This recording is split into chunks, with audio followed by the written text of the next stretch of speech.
To take out a tooth, any tooth, regardless of where it is, the option that's the best option that gets used anytime is numbing them up. That's the Novocaine injections that people are familiar with. You know, the couple of pinches. The way I was taught to give the pinches is different than, maybe it's not different, but I've experienced a lot of numbing. I've had a lot of, root canals, extractions. I've been on the receiving end of a lot of those injections, so I kind of relate to the patients.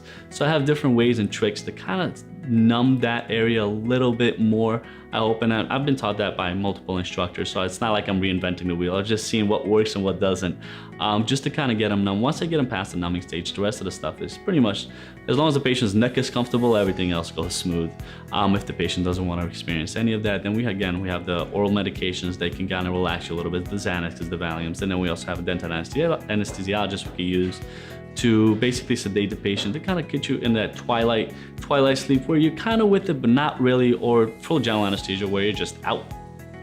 And then when you're done, you're done. You're up and awake, and whatever is done is done. Now, to replace the mixed tooth, again, some of the options that people had before were a partial denture that goes in and out. They have to drill other teeth. You have the bridge, which is also another option. But again, if you haven't had any of the fillings, you're just missing one tooth, to drill down two natural teeth, which in the future could become problematic, it's not always the best option. So as dentistry in the surgical field has evolved, we've gone to something that goes in and out to something that's more permanent like a bridge, and then we finally reached implants, where it's a solution for an individualized teeth.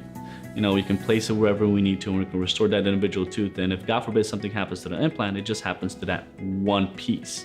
You can always replace it or do something else. But that's the benefit of implants, is because everything is isolated to that one area.